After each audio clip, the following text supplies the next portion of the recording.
Across the globe, the approach to travel is shifting. Shifting to travel that embraces the healing power of a destination, where travelers seeking solace find balance through a spectacular wellness experience. This need for solace is translated into a £500 billion business worldwide and is growing more than twice as fast as any other tourism overall. So, what does this mean for Sri Lanka? What does this mean for you? Thanks to Sri Lanka's rich natural assets of landscapes, culture, and heritage, we couldn't be better placed to capitalize on this major global movement. If you are in the business of wellness or wellness tourism, join us, the Sri Lankan Wellness Association and the Export Development Board, as we present Wellness, the New Paradigm in Sri Lanka Tourism, a series of live and interactive webinars curated by wellness industry specialists. From understanding what wellness truly is to the current change in travel trends and how to market to the wellness traveler, let us help you understand the new opportunities for your business. A very good afternoon to all of you. I'm Shamini Pereira, the head of the Faculty of Business Studies from Sri Lanka Technological Campus, and I'm privileged to moderate this panel discussion today, which is themed under the wellness, which is the new paradigm in Sri Lanka tourism. I would take this opportunity to warmly welcome our respected panelists present here today with us and all our invitees, the audience, on behalf of Export Development Board of Sri Lanka. It is vital to understand how well we need to position Sri Lanka tourism and develop an action plan, especially in consideration of wellness tourism. And now that we have faced many challenges by the tourism industry, this would be a way that we could face the competition and also position ourselves more possibly in a more attractive manner in the new normal. Hence, it becomes one of the key areas that we should focus is also because Sri Lanka is enriched with an generations old Ayurvedic system as well as a very active healthcare system. So it is, of course, creating more opportunities to be developed in the fields of wellness tourism.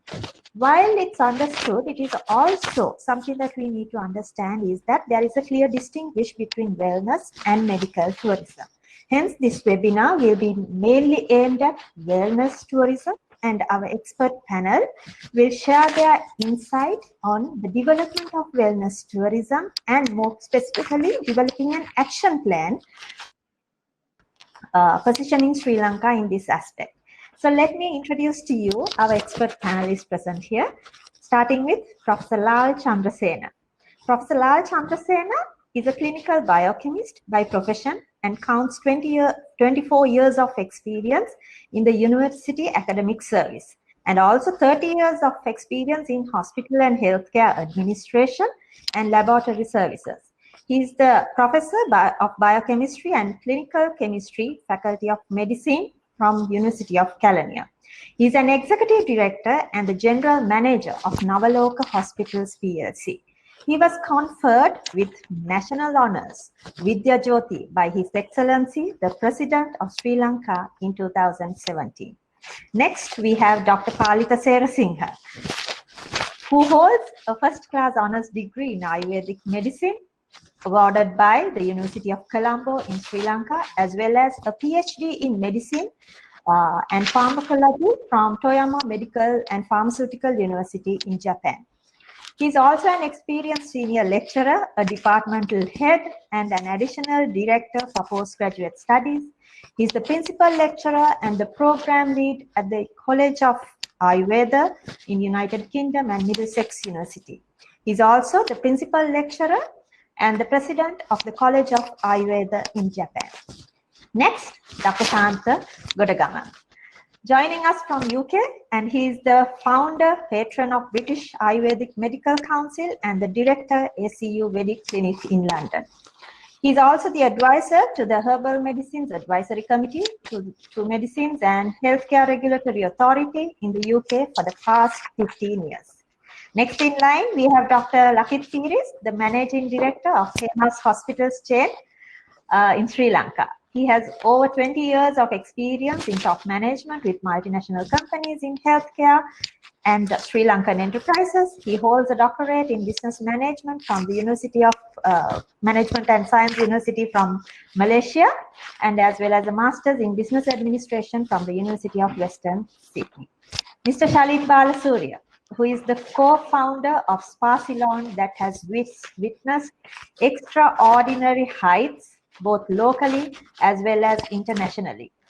And with his leadership, Spa Ceylon has been recognized with several awards internationally, whereas Shalin has been awarded the prestigious 10 Outstanding Young Persons Award for the year 2017.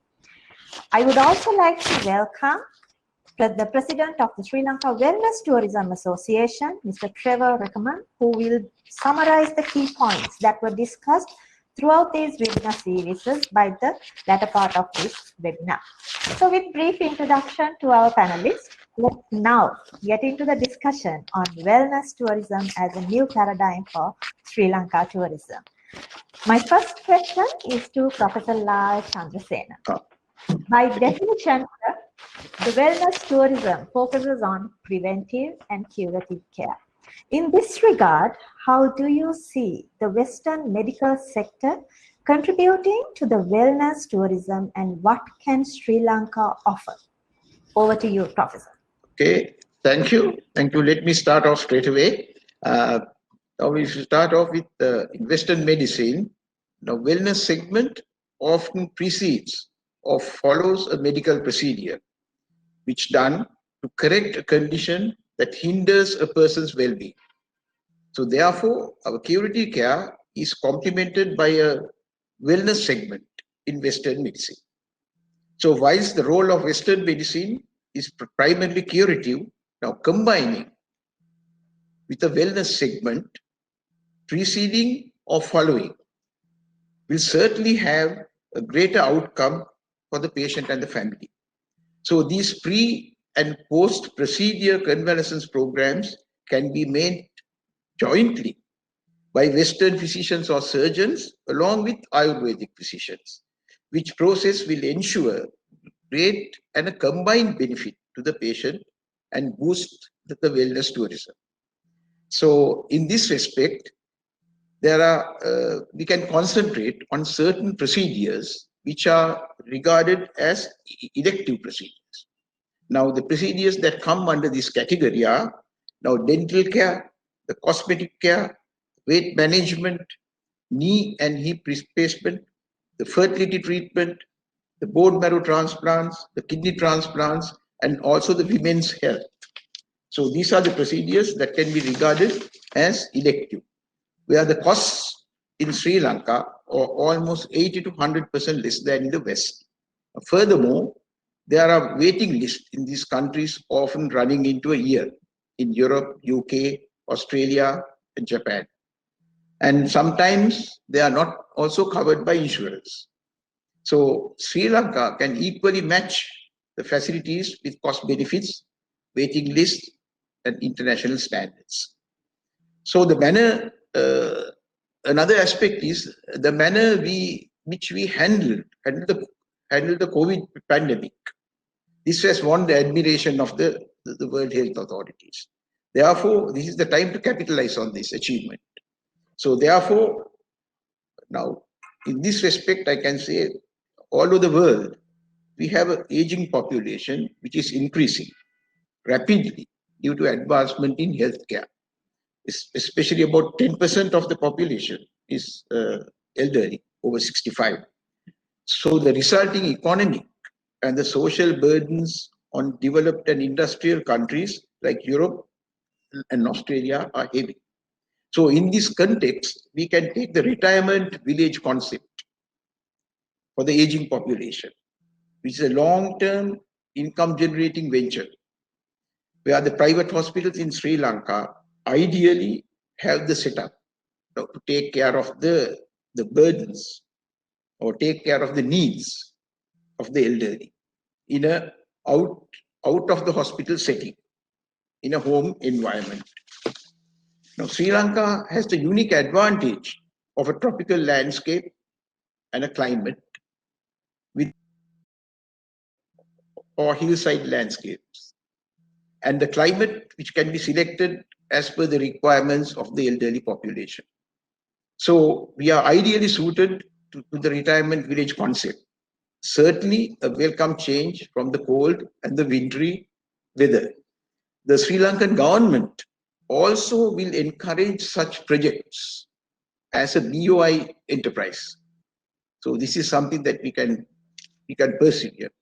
So in this regard, Sri Lanka has also initiated a national and an international level program on caregivers, trained and certified caregivers, up to the level of NVQ4 and national level vocational training level 6. So who are able to communicate in English. We are having the training programs. If necessary, they can acquire the proficiency in any other European language as per the requirements of the end users. The caregiver cost in Europe is estimated to be around $2,000 a week, I'm told. So Sri Lanka can attract this population of retirement villages through the healthcare schemes. Example, by subcontracting from the National Health Service or from other health services in Europe. So again, now with that, I mean, finally, I will say that being a country of 22 million people with a healthcare and an education system modeled on the British standards, and people with high literacy rates and able to communicate in English, we have the correct environment and the atmosphere so Sri Lanka can adapt to service the specific needs and requirements of any wellness tourism seeking country. And with that, I can close. Thank you. Thank you very much, Professor Lal Chandrasena. That was a very insightful information sharing. Next question is to Dr. Lakith Piris. Being the managing director of a leading private hospital chain in Sri Lanka, please share your thoughts on the potential of wellness in consideration to the medical sector with a comparison of cost as well as most sought after procedures, and how Sri Lanka should be promoted to be selected over any other country by a traveler who is seeking for wellness. Over to you, Dr. Lakith. Thank you, Dr. Shamini, and Ayubowan, everyone. So to answer your question, Doctor, wellness tourism was a $639 billion market in 2017, projected to reach $919 billion by 2022.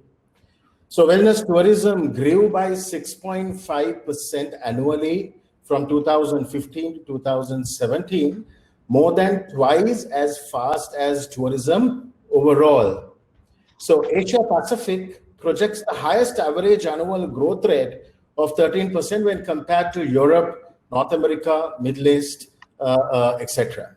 Now, on the other hand, the global medical tourism market size was estimated at $44 billion in 2009 last year, and is expected to reach $54 billion in 2020, according to pre-COVID-19 forecasts. And the forecasted CAGR of 21% from 2020 to 2027. Now, once again, like Asia Pacific region projects the highest annual growth rate for wellness tourism, Asia Pacific projects the highest CAGR of 22% for medical tourism, and the market was expected to reach about $19 billion by 2024, like I said, during the pre-COVID estimations. Now, I was actually going through a research report which was done very recently by Grand View. And as per that, and as we all know, Thailand is the most popular destination for medical tourism, followed by India, Costa Rica, Mexico, Malaysia, and Singapore. And also, for example, the medical tourism market in Thailand exceeds US $600 million while India generates approximately about US dollars 9 billion. And we also see a new kid on the block being Indonesia. Now, one thing that I also would like to highlight here is that we also need to understand that medical tourism is a very much a part of the broader wellness tourism. Both these are termed as health tourism by many. So whilst the wellness traveler seeks activities and destinations that extend their wellness lifestyle and help them proactively to maintain, improve their health and well-being, the medical traveler seeks specific medical treatment or enhancements. So the medical travel segment operates on a very highly regulated environment. We should also know that there are strong overlaps of these two areas. And I believe that Sri Lanka is in a wonderful space where we can really bundle the offer into a value-added package with a very unique value proposition. Now, the medical or the health traveler seeks curative interventions, like Professor earlier said, in surgical procedures, dental services, and rehabilitation. These are the three major components. And the most common being things like cardiovascular, orthopedics, fertility, neurosurgical, cancer, dental, cosmetics, and the list goes on. Now, the biggest advantage that Sri Lanka offers, apart from a robust clinical governance structure, a global best practices that we all do practice, quality accreditations, and especially the clinicians trained in the UK and US, is the price advantage we offer compared to the giants in the industry such as Thailand, India, Malaysia, Singapore, and also US.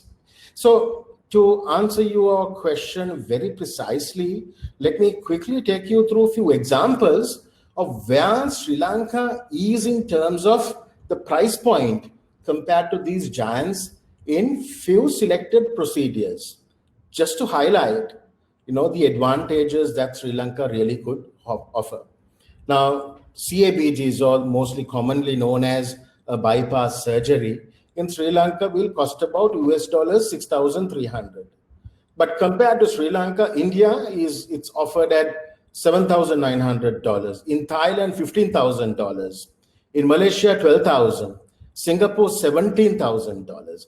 And USA, a staggering $123,000 for a heart surgery. Professor also talked about hip replacements. Let's take that as an example. If you take Sri Lanka, we offer a hip replacement at $6,000, while India, it's $7,000. In Thailand, it's $17,000. In Singapore, it's $13,000. And once again, in the US, it's about $40,000. Let's take one more. We all know about IVF, or the fertility treatment, which is very, very sought after treatment all over the world. If you look at Sri Lanka offers an IVF treatment for $3,200, while in Thailand, it exceeds $5,000. Malaysia, it exceeds $6,900. Singapore, $14,000. And once again, US, $12,000. So why should the health tourists select Sri Lanka over any other country in this region apart from the price advantage? Was another question that you posed to me. So few reasons are: we offer better clinical outcomes. The Sri Lankan healthcare is considered as one of the most effective and efficient healthcare models available globally, which has achieved excellent clinical outcomes at a very low price point. We have a very fast regulated private healthcare sector in Sri Lanka. We have advanced technology backed by international accreditation, including ACHSI from Australia, JCI from the US, that assures high quality outcomes and safety. Sri Lanka is also one of the most popular tourist destinations in the world. Recently, even according to TripAdvisor.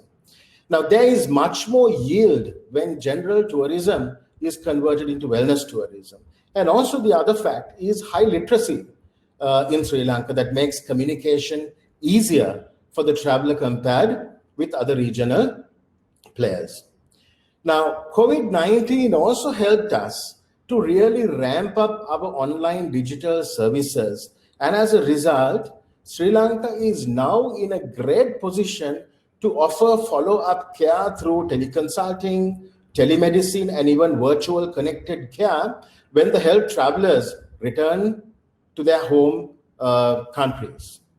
We also have the ability to provide end-to-end seamless value-added wellness and medical packages to the world, connecting with a larger ecosystem of stakeholders specialized in multiple verticals like the speakers that we have on this forum. And this is, in my view, is going to be a critical success factor. Now, finally, Sri Lanka has also proved its success in managing the first wave of the pandemic much better compared to most countries in the world. Now, this highlights the strengths of our governance structure, the strength of the leadership, the healthcare system, and mostly the discipline of our people. The post-COVID era is going to give us multiple opportunities in wellness tourism. Now, if we promote our country effectively, the same way we effectively managed the first wave of the pandemic, I think we will be in a very, very good position to take advantage of all the post-COVID opportunities that will be offered globally. Hope I answered your question. Yes, very well justified. And thank you so much, Dr. Ravi. And I believe you connected it very precisely how the medical sector could also support the wellness sector, and whereas the wellness can support the medical in our growth. So now moving forward, my next question would be to Dr. Shanta Godagama. Based on Ayurveda, what are the possible ways to develop a business plan to attract the retired aged population in the West? Even Professor Chandrasena touched on this area for a certain extent, but when it comes to Dr. Shanta Godagama, could you be able to explain to us in detail how we could focus on a proper business plan to attract this retired aged population in the West, as well as what are the untapped markets that we could attract for Ayurvedic treatments, and what has Sri Lanka got in offer in this regard? Over to you, Dr. Shanta Godagama. Thank you very much. First of all, I must thank you to all the organizations that inviting me to take part in this very important discussion. In fact, the Professor Chandrasena, actually, he almost read my mind. So he already mentioned some of the points I was going to talk to you. The retired population. Let me start with my own experience in UK. So arriving here in 1979 as a consultant to the Tillingham Naturopathic Clinic, that's the first work permit issued for an Ayurvedic physician to work in UK, and so that was a hugely successful clinic. Known as Tillingham Naturopathic Clinic. So don't forget, today's word is the wellness, but yesterday's word was naturopathy in UK, not yesterday, 2 decades ago. So that actually what we have done, the clinic was hugely successful. We had 100 living in patients from all over the world, hugely successful with 3 months waiting list. And we used to apply all kind of commonly used medical methods, non-conventional, complementary, alternative, or holistic, well-known medical methods to treat the patients without using any drugs. So it was a hugely highly successful. So when I see the category of, so when I became a director, I used to do a lot of research work on type of patients we are treating and how we treat them. And the 3 categories of patients actually we have treated. One is the most commonly address problem is obesity, the overweight, and second issue was chronic ailments. So, for example, arthritis or diabetes or hypertension. So those chronic ailments. And the third category, that 1/3 of the patients actually, is for other health preventative measures. As a prevention, they come and stay and have a kind of spa type of treatments. We used to have the indoor pools, outdoor pools, all almost like a 4-star, 5-star luxury surrounding with the 50 acres of land. So that concept is very well. The 1/3 of the patients we have treated actually from retired population. So that to tell you the fact here from the UK point of view, or Europe, the same. So I do a lot of house visits, house calls. And when I see those patients really isolated, they are in a way self-isolation. So if I visit some patients, when I visit a weekly rate, so sometimes they say, yes, okay, you are the only person I have spoken all the week. So that make me really sad, what kind of life they are spending within those walls. So that make me think, for years I had this idea, this is a gold mine for Sri Lanka.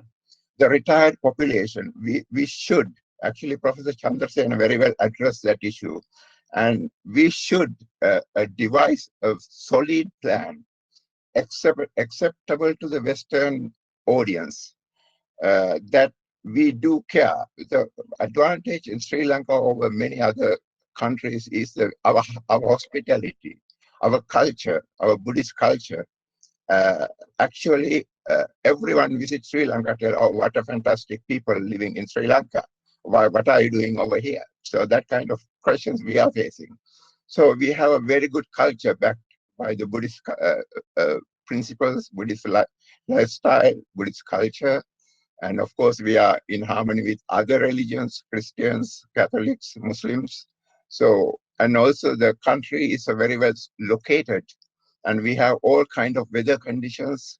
And so it facilitates everybody, and we have very good hospital service within the reach of a few miles, and Buddhist temples every village. So it is really a gold mine. So we must, the Sri Lanka, we must set up a solid, concrete plan.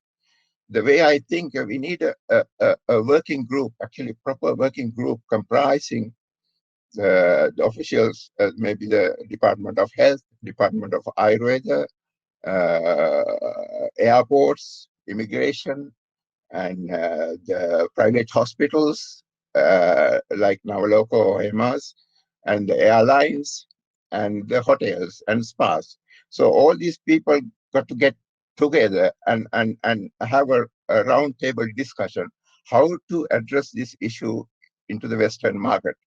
The way now there are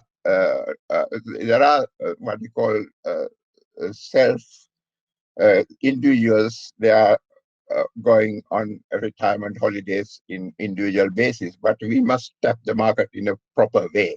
So that means we must provide a very good business plan, set up a working group, and set up a proper project, and give us an assurance to the government or the local authorities. The local authorities actually, Sri Lanka should address or have one-to-one meeting, or have a dialogue with through the missions over here, how to address this issue. I will come to the second stage of my speech about that. But the thing is, long term, these are not casual tourists I'm talking about. They are long term people need some assistance. So like you said, the retirement villages. So retirement villages is a very good concept. We have retirement villages over here, but that's also quite limited. Not everybody can access those easily, and difficulties they are facing. And of course, it's a burden to the government here, and it is a huge expense, huge cost to the government and local authorities. So we must provide a full plan, suits every budget. So then when you will talk about the categories of people here, so from low income those who are depending on their pension. And then there are some categories. They have middle class, they have some income, and they have some savings. And there are some other categories, the rich people.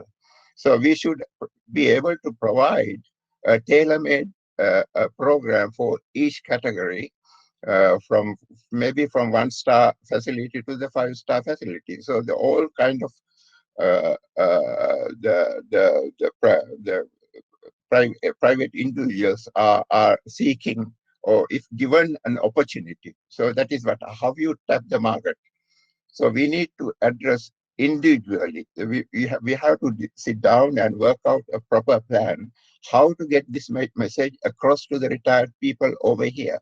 So very often they are not fluent in, say, emails, or, nowadays, of course, more and more people are learning about, but the retired population still are not reliant on modern IT technologies. So therefore, the way to pass this message, how you get a leaflet through their letterbox, for example, there are magazines, for example, available. Retired people have access to those, and they can some reading material, for example, and pass this message, provide a package, and offer them maybe door-to-door leaflet, or publicizing in magazines. So these are then incorporating Ayurveda. Ayurveda is a fantastic treatment. We all know that. We have been engaged 40 years over here to spread the word of Ayurveda all over the world and all over Europe. So the time we came over here, actually, Ayurveda, the word is really unheard. Even the medical doctor don't know what is Ayurveda. When I say I'm an Ayurvedic physician, next question, that's what is it? Now at least everybody, or 80% of the population, knows what is about Ayurveda. Even some of the people knows about 3 doshas and panchabhutas. Other day when I was in giving a speech at the House of Lords here about Ayurveda, and I asked the chairman, Lord King, so about Ayurveda and 3 doshas, and surprisingly, Lord King mentioned about the five panchabhutas too. So therefore, the people are getting more and more aware of Ayurvedic treatment modalities, and fantastic. These panchakarma detoxification methods are really doing a great service for humanity on the basis of prevention. So therefore, we have all kind of facilities available.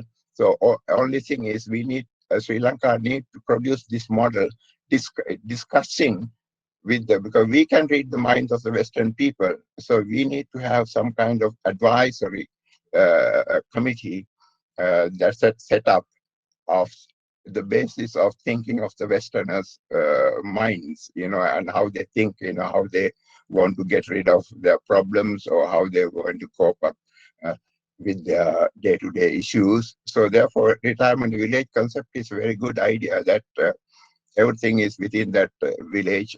And then, of course, the other area is that we need to provide a location. Say, for example, somebody is coming for a 3 months or 6 months stay, a retired person, or 1 year stay. So we can't. Ideally, we should rotate these people according to their individual liking. So, for example, maybe some people like to see historical places, go visit and see, or live near historical, or somebody like to see beaches, or live near the beaches. Some people like to see a desert weather. So in Jaffna, we have all kind of weather suitable for every kind of, to cater every kind of person living here in UK.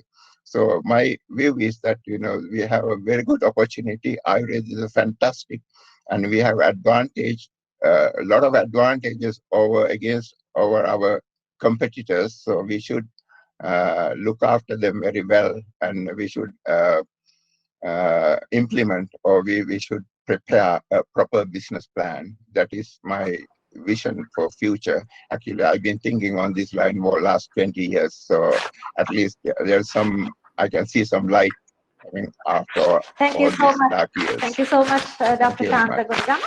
I believe you, to the latter part of your discussion, you also shared how important it is to incorporate the wellness treatments and the packages, even including the resorts and the nature resorts, and in maybe in the hospitality industry as much as possible as well. So thank you so much for that suggestion.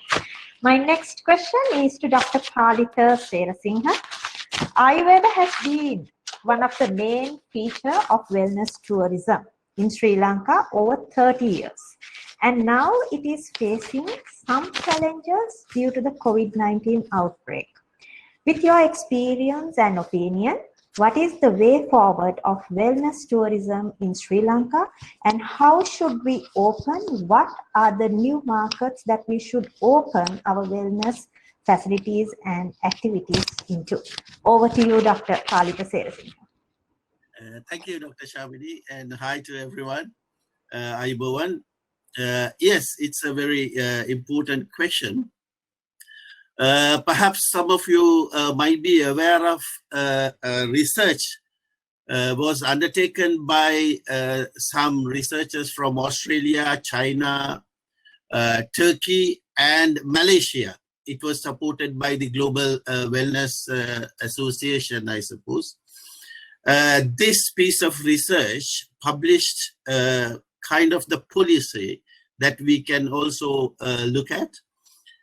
In this, so actually they interviewed the potential tourists, and then they summarized the potential tourists are looking for something known as slow but smart tourism. Slow but smart tourism. So probably we also should look at the slow and smart tourism. So what is slow tourism?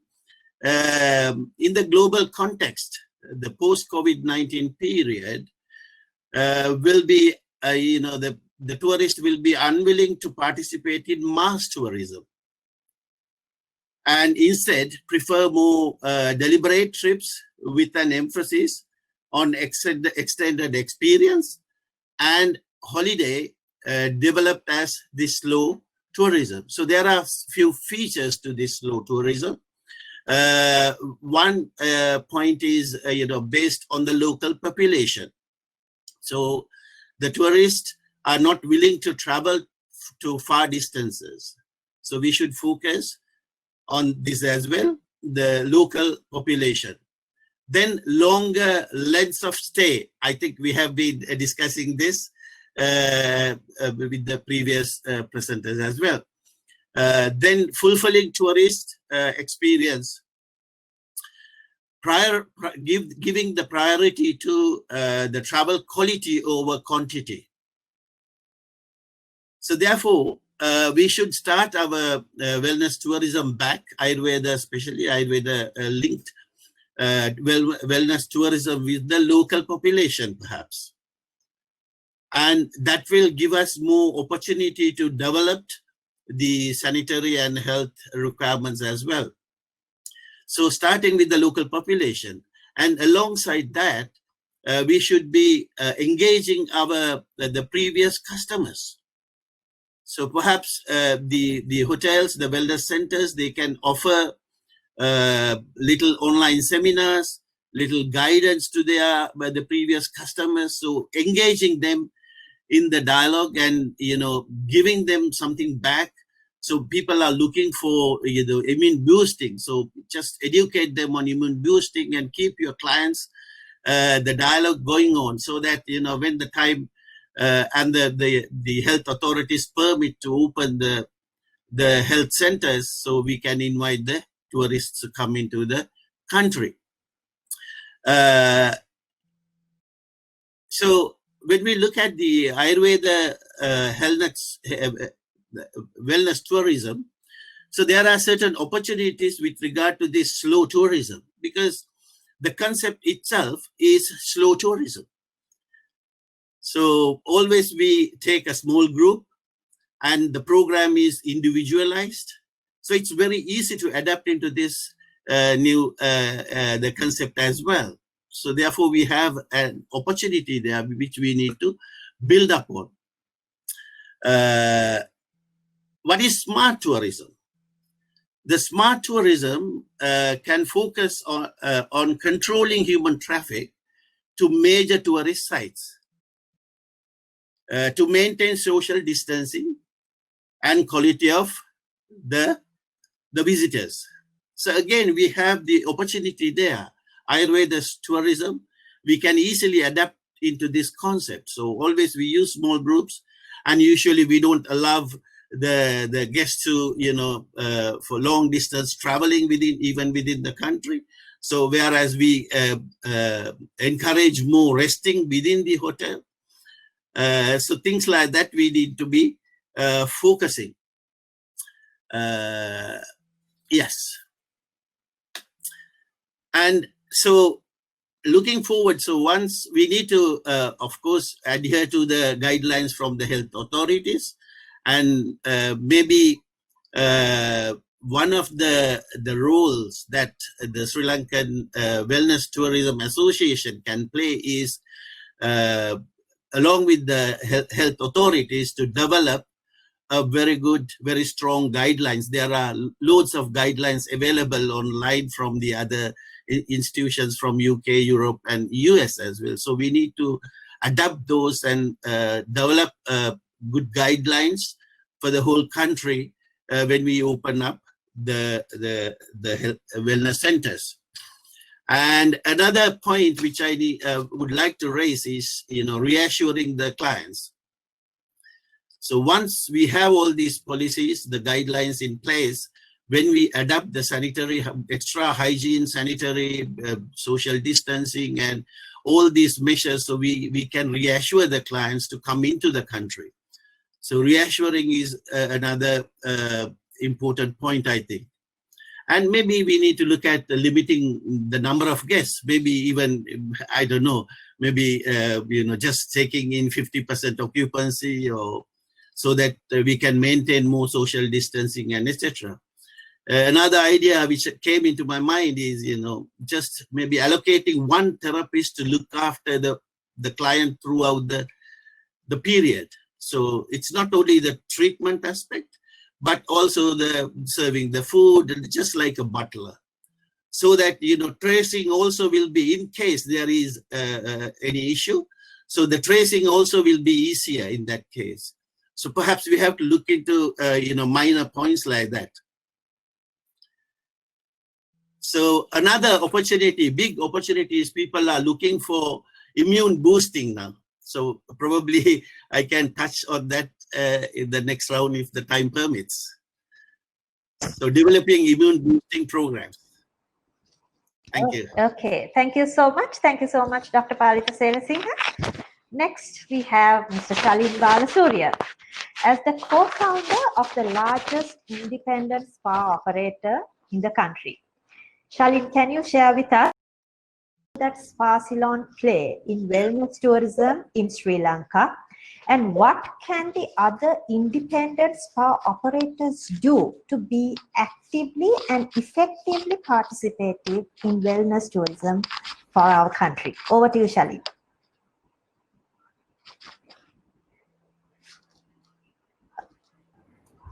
And doctor in the panel.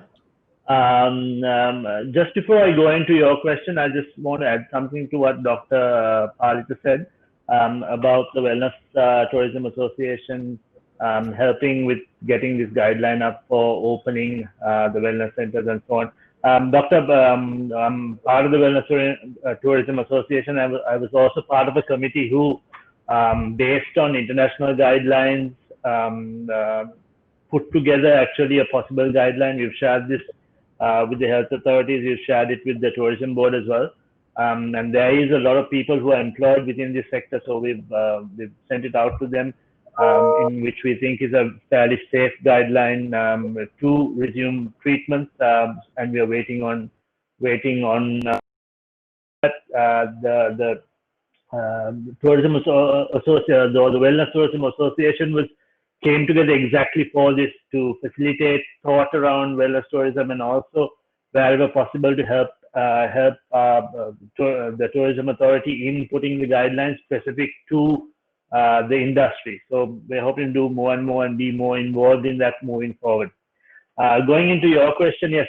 Well, this independent spa operation side of things is something that people don't actually realize a lot, because when people think tourism, they look at a lot on hotel rooms, room nights, things like that. But when you look at the tourist facilities, the tourist spend in the country, all these things are important, where the ancillary services come in to create this complete experience for the tourist. So just to give you an idea of numbers, Barcelona, I've actually went and checked our billing on a peak month during tourist season.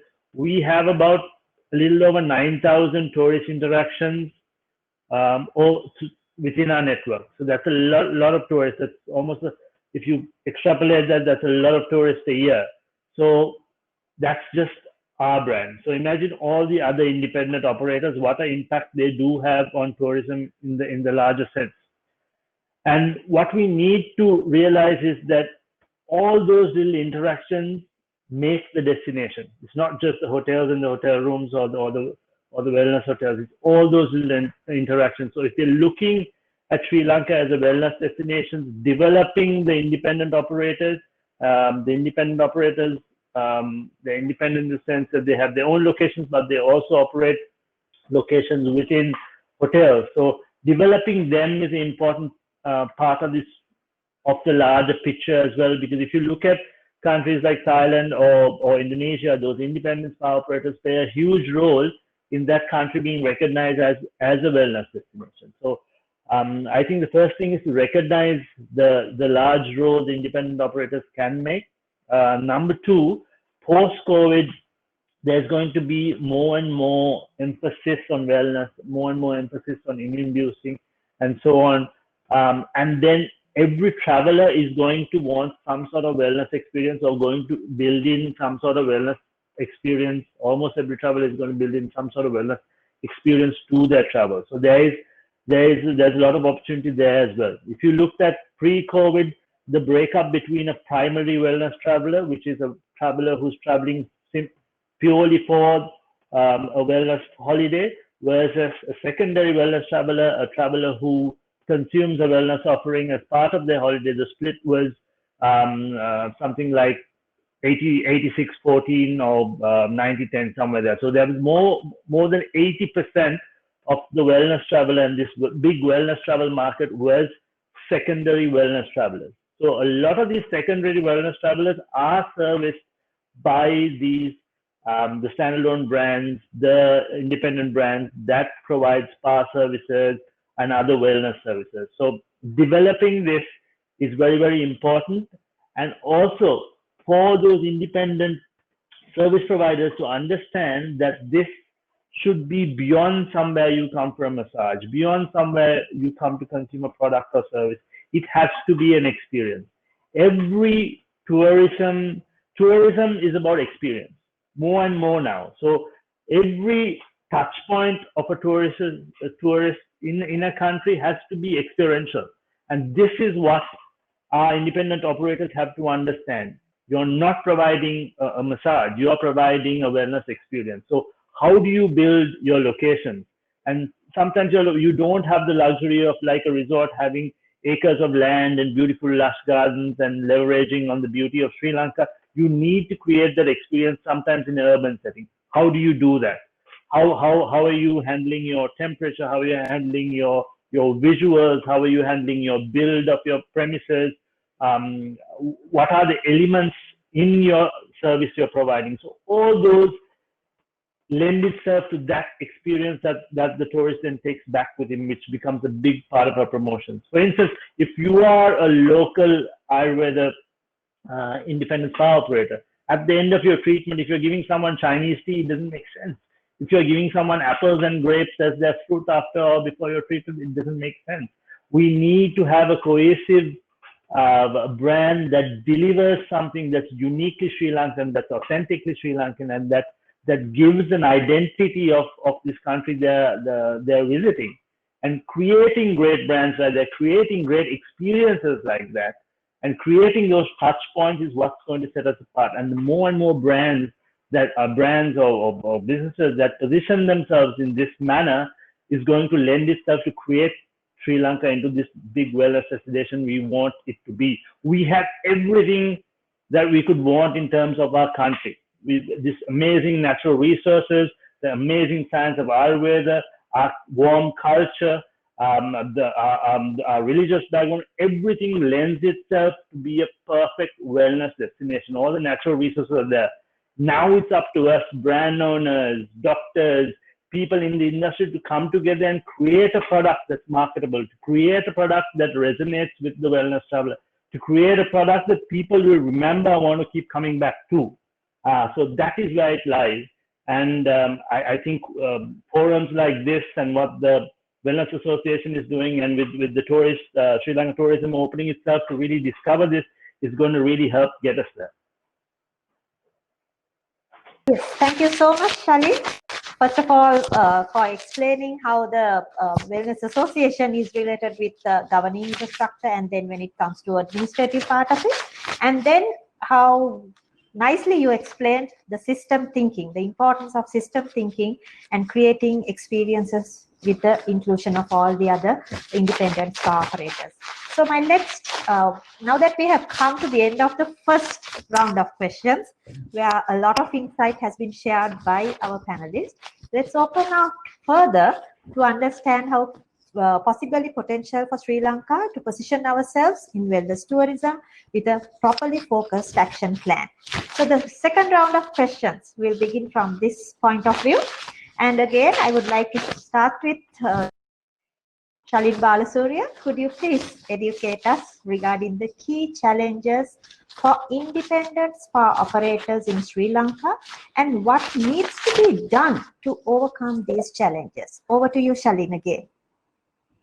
I think one of the key things when it comes to independent spa operators is for the tourist or even the local or the consumer to identify an authentic spa operator or authentic wellness operator from something posing to be a wellness location. And that's where the authorities need to come into play. That is where good guidelines have to come into play, where number one, we need to have a grading system for the wellness industry. So you know what the grading system is. You need to have some sort of registration system. That there is a registration system at play now, but clearly it's not doing well enough, where you identify what an authentic wellness location is. And by doing that with time, what we'll do is we'll break the taboo of what this word spa is. We'll break the taboo of what this word Ayurveda center is, because it's taken a whole new meaning now, and so much so that it's affecting us being able to employ people, because a parent doesn't want their child working in an Ayurveda center or a spa because it's perceived as something else. So a big thing towards that is the authorities to come together and come up with a clear distinction as to how to monitor this, guide this. They have to do better than now. And a big one is also to grade it. I think the tourist board needs to come in here along with the Ayurveda department in a grading system. So we identify what is the A-grade tourism facility, and there onwards. I mean, if we can do it for restaurants, if we can do it for hotels, we can most definitely take it here as well. Also, there needs to be a clear understanding between, for instance, the Ayurveda department, what it takes to create a tourism product.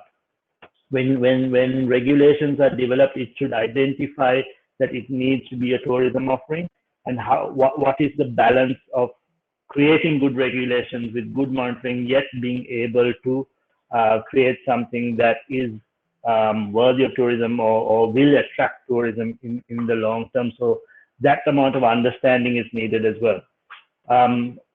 Other big thing is, of course, like I said, labor is an issue. So widespread training, getting rid of this taboo of the industry, which is something we need to work on. So education will bring that through. So if I was to name one big challenge is identifying who the right players are, and it's the frameworks that need to be developed to make that happen. Thank you so much for that insightful information. So now let me turn to Dr. Palita. Dr. Palita, what are the major areas that we should consider in improving Ayurveda-related wellness services in order to become a more popular and a leading place for Ayurvedic wellness tourism? Over to you, Dr. Palitha. Thank you. Thank you. I would start with endorsing all what is said by Shalin, because I think all the points are very important. To add on to that, I think we need to look at the quality and the standards. We need to improve the quality and standards. That is what I think in briefly, if we summarize, so that's what mentioned by Shalin also. So in order to develop quality and standards, the training is important. There is a Chinese the saying, if you want to develop a country for 10 years, start cultivating rice. But if you want to think about developing a country for more than 100 years, so you need to start educating training. So the training is very important. But sadly, you know, there was the course conducted by the National Institute of Ayurveda, which is under the Department of Ayurveda. But this course is not running anymore. I don't know why. So, and there are only 4 institutions have the kind of the registration to train the therapist. So they have stopped giving registration to other teaching institutes. So they need to re-establish these methods.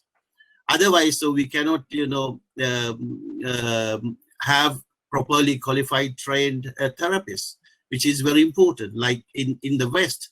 So a therapist will become a therapist only after 3 years of intense study. So they have to study and to the level of at least 3 minimum.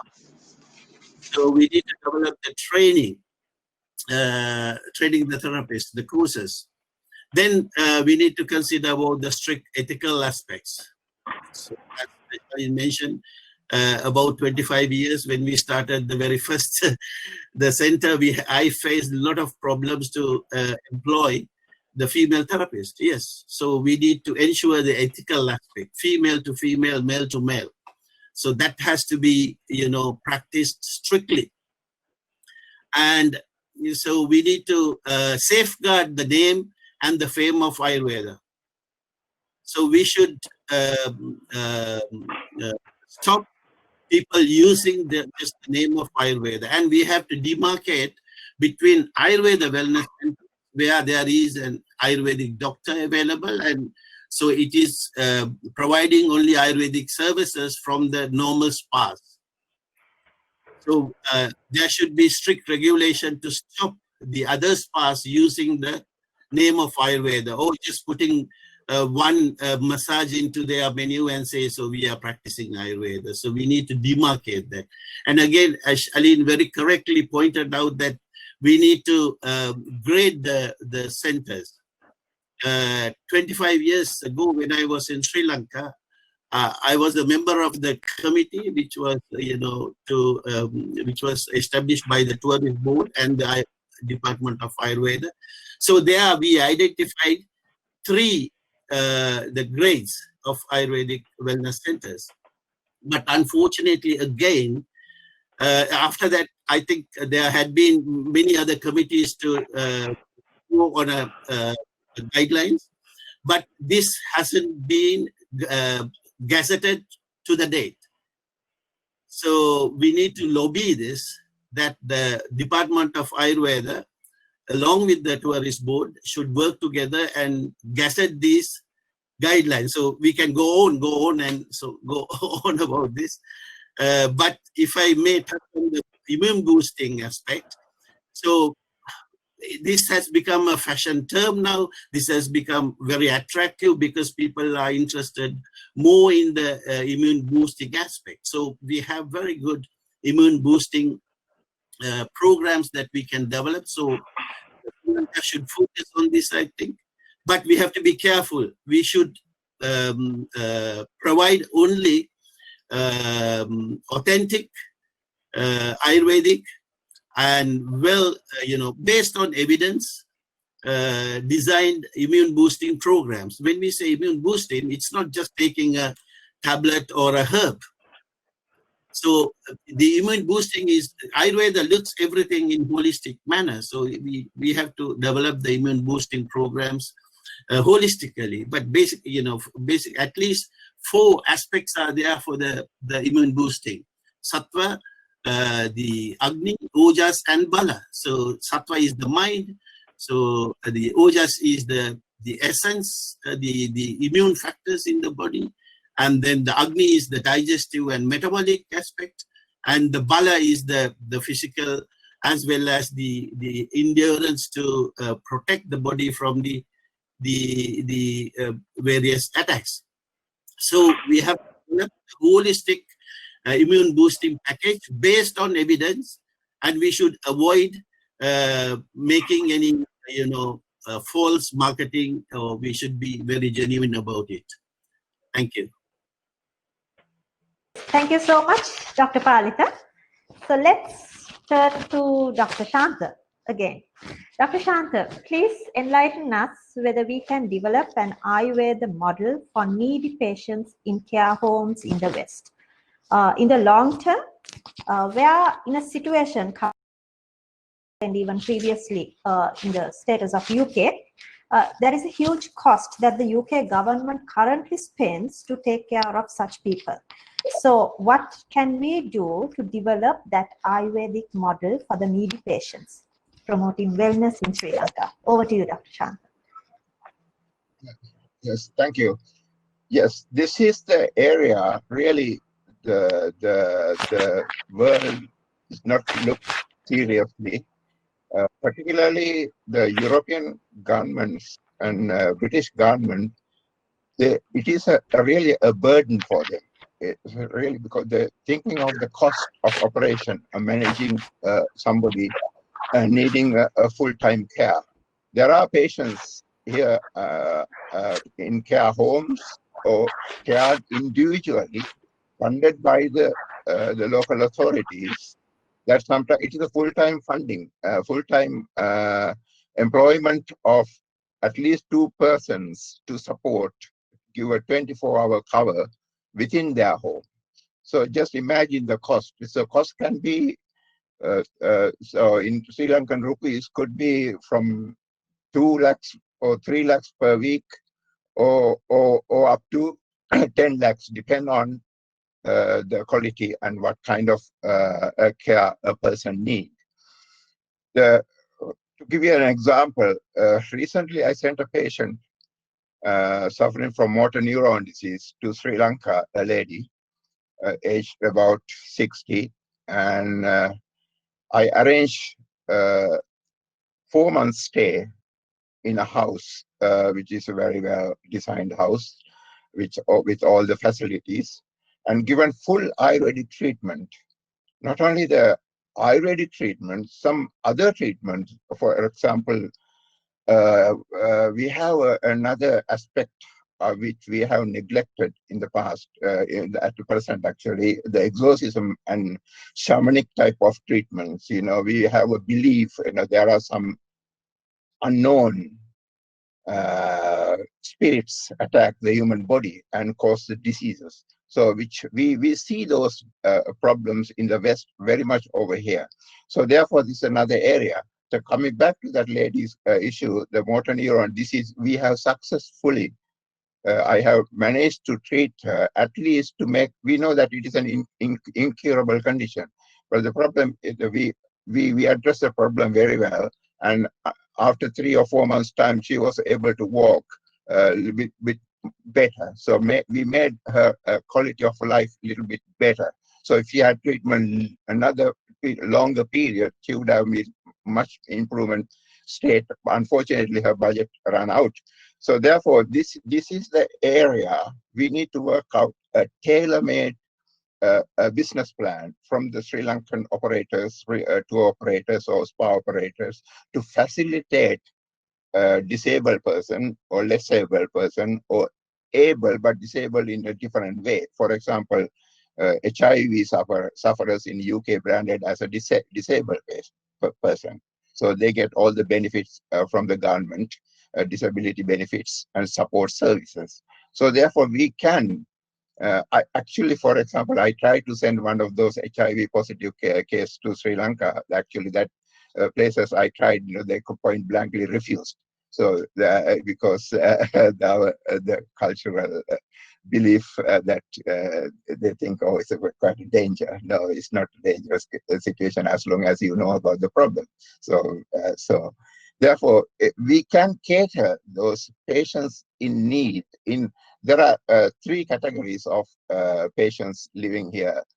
One is under the local councils, they care under the local council in care homes. And there are private care homes, private nursing homes operating privately funded by the rich people. And then there are individuals who take support, caring support from within their private homes. For example, now Sri Lankans, we know very well known destination, Sri Lankans employed in Italy, for example, and the most of Sri Lankans emigrate to Italy as a carers. So why not we take, instead of we are sending a person into Italy, why not we take the patient to Sri Lanka? So what can be done? What can we uh, design? What kind of model we can design to take those patients? So this market is not tapped by anybody, as far as I know. Medical tourism exists. Yeah, I know that it is expanding market, but the caring side of it is being neglected. So we can make their life much better. Some of those patients under care in care homes, really they are mentally very well educated. They like to see things. They like to see the world. They like to travel around. So they have personal interest. So sadly, they are within their limited space and care and just living for the death. So we feel very bad and very sad as a human being that these people are being neglected by the institutions over here, and it is a huge cost to the government. It's a much more huge cost than pensioners, for example, and therefore we need to provide a kind of very strong business plan supported by the government and supported by the and also we need to produce it to some extent to the British authorities, the British government, or maybe the local authorities. I know there are some local authorities sending their patients under their care on holidays, paid by their institutions, but in private nursing homes, they pay a huge amount. So maybe you can devise a plan or design a plan to present these private operators within UK or Europe.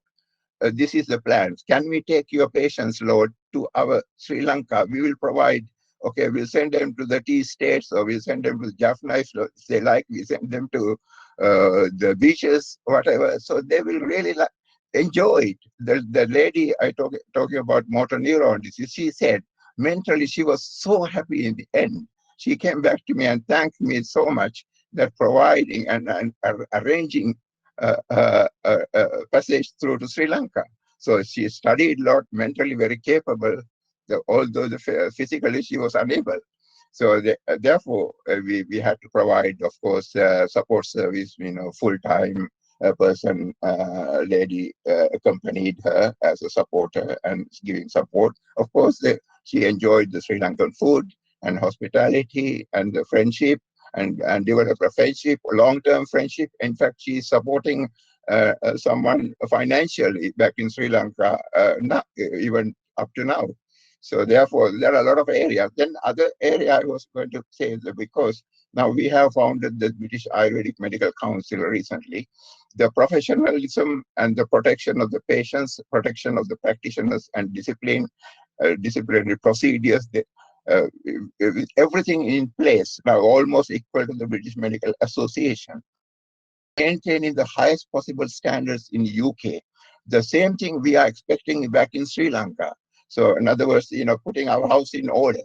So once you have won that confidence from the clients, the patients, treating in your centers in Sri Lanka. I mean, in fact, we have given, I think we have a scheme of issuing certificates of what a Center of Excellence for certain institutes from the British standards. You know, I have inspected a couple of places in Sri Lanka. Even the production facilities I have inspected because I work as a advisor to the government on medicine and healthcare regulatory authority, and one of the major area is that we are issuing licenses for certain product herbal products, Ayurvedic or Chinese or Western herbal products. So I have visited. I wanted to get Sri Lanka into the Western market, Sri Lankan products into the Western market. So that's another way of I can support for Sri Lanka, because it's a huge exchange earner for production facilities. So I inspected one of the biggest, actually two of the biggest manufacturing companies in Sri Lanka. I don't like to mention the names here, but you know, I have given some advice and how to improve their the weaknesses to the British standards. Even I was talking in the Parliament other day that, you know, a kind of collaborative plan with the British government and the Sri Lankan government for the acceptance of these standards, or provide the expertise to go over to Sri Lanka and give their advice. And because we have this red tape all the time. So always the Europe try to keep the things, keep their trades within themselves, but they don't like to recognize or support another way, other countries like Sri Lanka.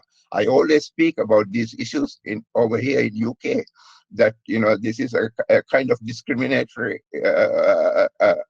actions by so we have a very rich culture. We have a very rich civilization. Civilization goes up to 3,000 years, and we had a very good governance. So we are in many ways we are the leaders of the world.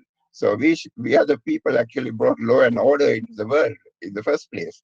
So therefore, standards. So we can support the British Ayurvedic Medical Council can support your institutes. Even we are prepared to come and issue a British standard certificates, for example, your institute. So that can be another help to develop your identity in a Western audience.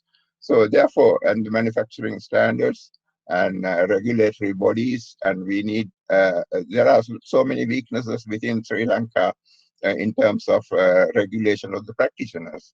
So the discipline, the therapeutic relations, and then the patient practitioner understanding, communication. So we see a lot of weak areas in that respect. So we need to address those issues. What are the bedside manners? You know, how do you ask the patient? The way you ask the patient. I myself experience these things every time when I visit Sri Lanka. I stayed in those facilities, Ayurvedic facilities, and the culture. You know, we don't explain. For example, in this country, you can't touch a patient or you can't prescribe anything without explaining why I am prescribing this product to you, what is wrong with you, and what are the effects of these Ayurvedic herbs. I need to explain. So this is the priority number one. So give patient an understanding what we are here for and explain. And with that understanding, is, for example, in Sri Lanka, we know that a lot of doctors, they don't explain the patient what they're suffering from, why I am prescribing this. And if the patient asks the questions from the doctor gets angry. So this is the reality. So we need to change that psychology. So we need to change that psychology. We be simple and explain in normal terms for people who don't understand this, the scientific words. So a simple term to explain what is going on, what is wrong with you, and these are the medicines. This is the Ayurvedic medicine, whether it's ashwagandha or triphala or trikatu. These are the actions. Here, if I say prescribe, for example, if I prescribe a medicine to a Western patient here, okay, take this. Okay, you will be cured. Then they will, next question there, what is this? How this can be helpful for my problem? So this, I know that 100%. I know if I say without explaining, if I prescribe anything, I know the what they're going to ask me. So therefore, we have to be much more ethically. We need to explain all these things, and then, of course, then the prices. Sri Lanka, we need to provide a kind of guarantee on prices that. I know the now India is becoming a hugely expensive place for Ayurveda travelers, and also the Western medical treatments, as the other speakers mentioned, that we are in a better position to offer discounts. Even it is better on long run, have an agreement with the airlines that offer discounted fares. For example, if you get a chronically ill patient, need a care for 6 months or 1 year, it's worth offering free passage for a patient. So you can recover that within that 1 year, that expense. Therefore, you need to subsidize the cost. When you offer something, okay, discount. If you stay 1 month, give 10% discount. If you stay 6 months, 20%, 30% discount. So you need to develop these schemes to attract the variety of patients to suit their individual budgets. So therefore, I believe that Sri Lanka is a very, very well positioned. I'm sure, and we are here to give you full support and advice wherever necessary. Yes. That we are here for you. Yes, Sri thank Lanka you is so always much, in our mind. Doctor, for sharing those insightful thoughts. And let's now move on to Professor Lal Chandrasena. Please, can you shed light with us as to how Sri Lanka will be positioned compared to the three giants in the region, namely Thailand, Singapore, India, when it comes to the Western medical side to wellness tourism? And how can Sri Lanka be the major hub for wellness tourism in the next 5 years? Over to you, Professor. Thank you.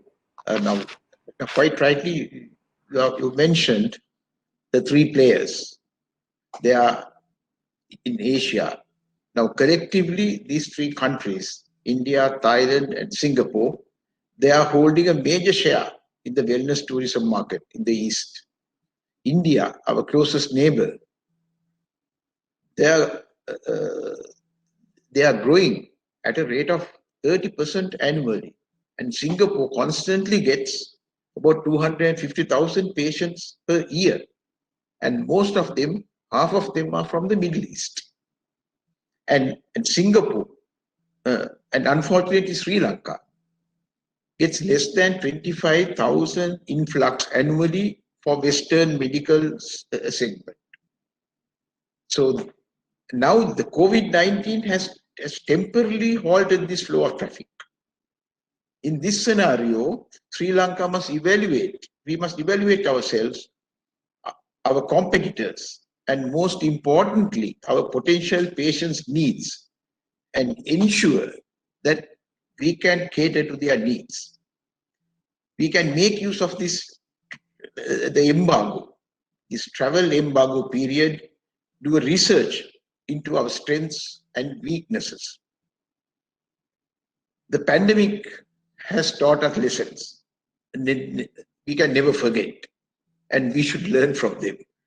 And now the COVID-19 is going to stay for a considerable period of time until we get a good vaccine or a reliable antibody test to ease our travel restrictions. I am sure with time, the World Health Organization will declare safe zones for travel, like they have for the contagious diseases. Now, Sri Lanka has a good COVID record, the management record, with about 93% recovery rate, which is one of our assets to promote wellness tourism. Now, elderly are the most vulnerable people in this. So they will be very careful about choosing a destination. They will not go on cruises. There it is very risky to travel. So at present, so we must make it an attractive destination and capitalize on our market, our good health indices. As Dr. Lakit mentioned before, we have a good health indices. So these are the things that we have to market. So we should also take as a challenge and capitalize on these facts. Now, namely, I will mention a few facts Now, Sri Lanka has international standard accredited medical care facilities.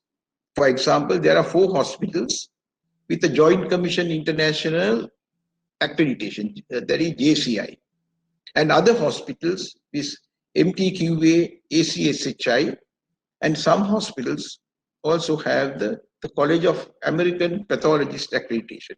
So these accreditations enables the foreign insurance companies to give easy access to foreign patients to enter these hospitals. And we also have exceptionally well qualified physicians and surgeons who have had their trainings and experiences and gained skills in reputed medical institutions, especially in UK, USA, and Singapore, Australia. So the medical treatment cost, as Dr. Lakit mentioned before, are at least 60 to 80% to 100% cheaper when compared to other countries. He mentioned about the CABG, the knee replacement, the kidney transplants. Yes, those are the things that we should capitalize on. And there are no waiting lists in the major for these surgical interventions in private hospitals in Sri Lanka.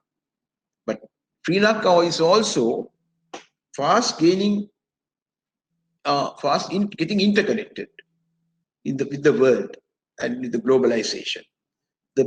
Our have established a stronghold in the medical industry.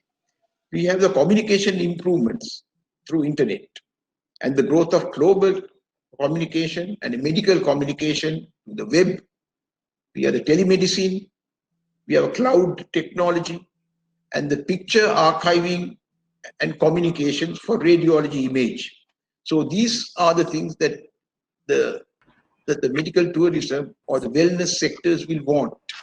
Yes. And also, if you take Sri Lanka, we have 3 international airports and 4 domestic airports and a good network of highways now. We can go from one place to another very quickly. And these are the things that the wellness people will want. So it's a convenient international travel.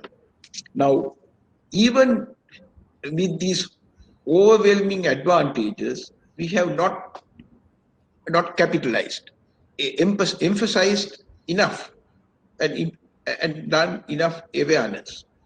So people may not do extensive traveling in the near future.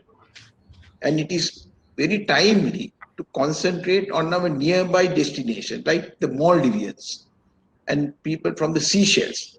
So these are 2 countries in the recent past.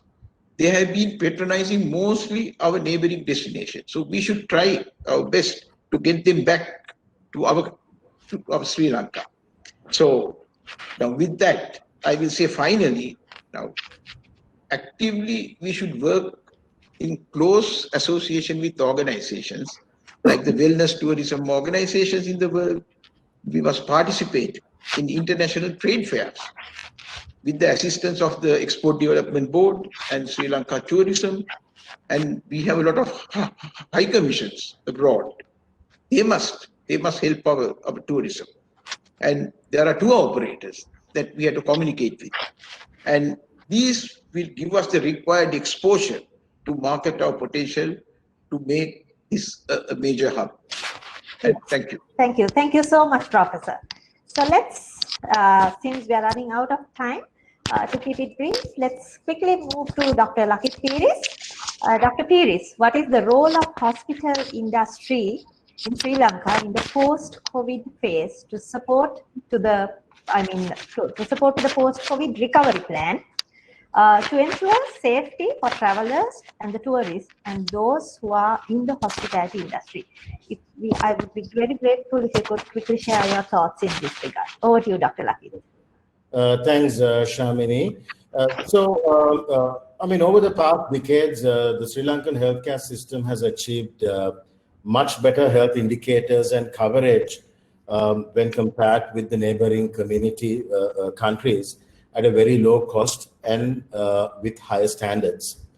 Sri Lanka also has notable achievements in terms of controlling communicable or infectious diseases and also continuing efforts are taken to control commonly occurring epidemics such as the ones that we see like dengue, influenza, and also to prevent the resurgence of already controlled contagious diseases. Now, during the pandemic, the Sri Lankan hospital industry came together to provide safe, top quality healthcare services and took stringent measures to mitigate all risks as much as possible by putting into action well thought out protocols shared by our Ministry of Health, the Epidemiology Unit, the WHO, and also further strengthened by experts in the field of infectious diseases. Now, this was done to protect and safeguard the doctors, the caregivers, healthcare workers, our own staff, patients, the community, and everyone who walks through hospital doors. Both government and private healthcare institutions also put in place a very robust governance structure, comparing of steering committees that assesses the country's situation and new developments on a daily basis, engaging with all stakeholders such as the National Operations Center for Prevention for COVID-19 outbreak, Epidemiology Unit, etc. And as a result, Sri Lanka is amongst the best in the world to manage the COVID-19 outbreak.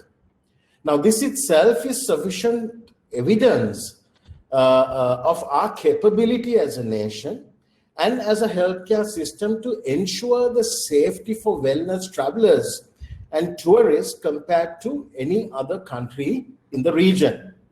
So when the world opens up for travel, the threat of COVID spread will also increase and may even result in a second wave.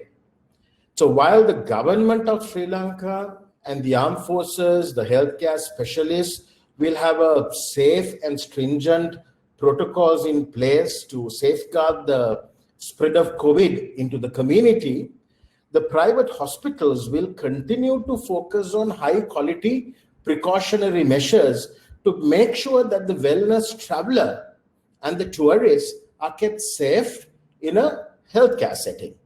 So since we have also very little time, let me also very briefly explain some of the key measures that we had taken in the hospitals industry to make sure the safety of the medical or safety of the wellness traveler. So for example, we have launched patient self-declaration in manual and online digital form to assess the risk and the condition of a patient even before they present themselves to the hospital. Screening of patients to be carried out prior to entry to the hospitals or to the facility. Then the patients are triaged according to the responses given in the self-declaration, and we do categorize them into a risk matrix. Then observation wards inside hospitals have been separated and restructured according to infection control and engineering guidelines, and precautionary protocols and guidelines are developed to prevent cross-infection. Then another example would be for resuscitation and nebulization. Areas are being fitted with HEPA filters so that air within would not contaminate the rest of the hospital. Very extensive training is being given to all categories of staff. Then ultraviolet or UVC disinfection equipment to disinfect the operating theaters and so on. So though there is a long list for me to mention, these are some of the key stringent protocols followed by the hospitals sector.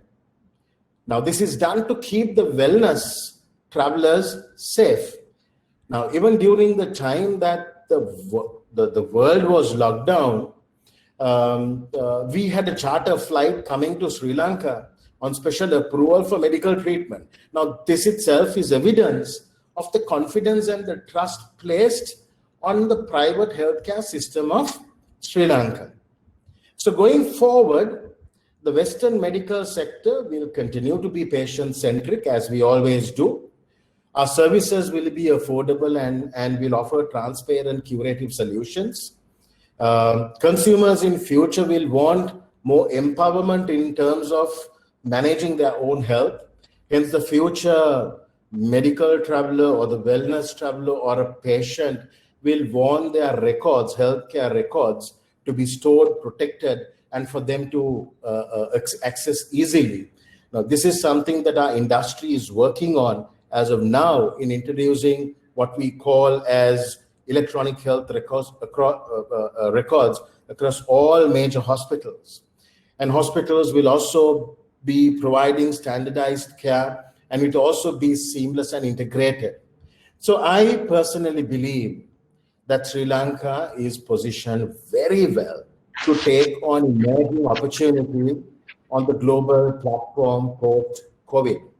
So we need to understand where to play and win in this game. Yes, thank you so much, Dr. Lakit, for sharing your thoughts in this regard. Now that we have run out of time, and every good thing may come to an end, yet it paves the path to a better beginning despite all the challenges that we may face in the external environment. With this note, I would now like to turn to the President of the Sri Lanka Wellness Tourism Association, Mr. Trevor Reckerman, to summarize and round off the webinar series on behalf of the Wellness Tourism Association and the Export Development Board of Sri Lanka. Over to you, Trevor. Well, good morning and good afternoon to all of you who are connected with this program.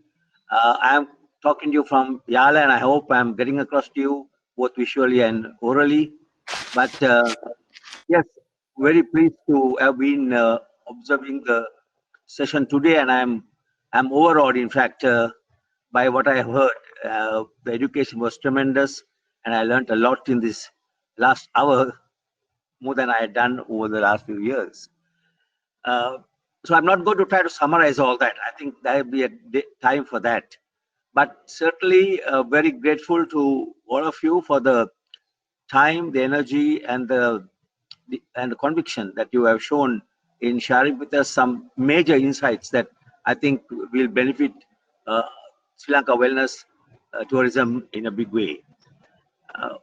As president of our association, which is only a few years, actually a year old, a fledgling organization, we are very fortunate to have endeavored to organize this three-part series, because today's session alone shows us the breadth or the gamut of activities that we can do and we must do in order to take us forward.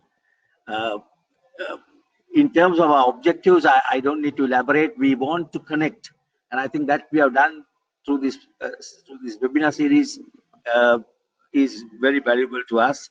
We have made contact with the top experts, esteemed panels, and I want to straight away thank you for your presence. It has been a major encouragement to all of us.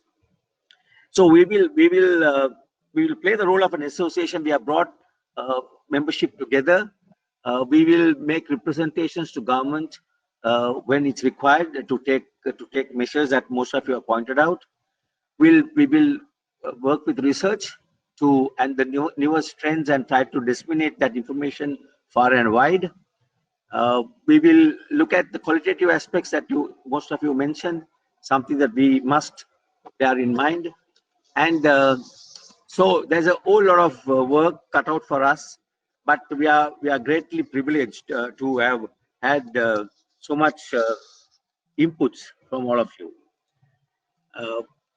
Some of the immediate steps that we are looking at is the legislative framework for wellness. The Department of Ayurveda, we have been engaging them over the last few years to try and put together regulations that can be gazetted and will come into force.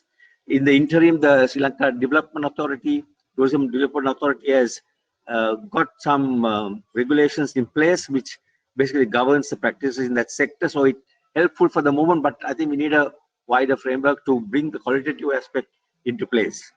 There is also a major study that has been done on wellness in Europe, the markets out there, with the Linzer Hospitality Institute. And your knowledge and what you have shared with us today, I think will greatly enhance that study as we look at it, because we have a small team put together now with Sri Lanka Tourism to go into that document, to look at it closely and to try to come up with what is termed by most of you as a business plan, something that we all can, as stakeholders, contribute to and grow. So that's going to be two major areas. The other area that I personally like to see is the integration of the synergy between Western and indigenous medicine. I think we as a nation can take that to the world to really combine the two disciplines and bring a holistic awareness to most people who are now suffering.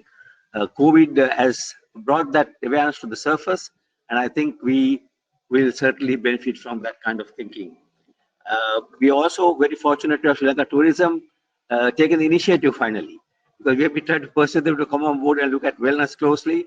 And we are very fortunate that the chairperson herself, Kimali, has shown a very quick fire response to our overtures, and we are meeting now to bring it together.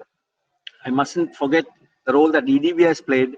I think no one worried about wellness tourism. They made it their business to develop, to get us to where we are today. That is a tremendous initiative. And today, Ayurveda and Ayurveda Kama is being talked of in the same breath. And we are very hopeful that that EDB and Sri Lanka Tourism will still continue to work together to take these initiatives forward. So, in fact, I would like to thank Kumudini Iruba Bandara of the EDB. I think she has been really the rock at the background working on this program, and we are very grateful to her for that. We have Sudhira and his team. I need to thank him for spearheading this webinar series. I think I was reluctant at first because we were a new organization and not sure how to go about it. But they said, let's get on with it and do what we have to do, and the rest will take care of itself. So I think that has been proven today. I also would like to thank Event History, our tech partners, for putting together this webinar series very professionally and taking it to the world. And we are really the beneficiary in that aspect. We also would like to thank some of our sponsors, because most of them were very spontaneously came in to help us, because they realize that as key players, practitioners today, they are in the forefront of this development plan and for very important partners in our endeavors. So without further ado, let me thank you all once again, the panelists from the first, second and third series. I think your contribution, and also all the participants who have sent us so many ideas and thoughts and comments, we're going to take note of all that. Nothing will go astray, I can assure you. And we'll put together something worthwhile for the future.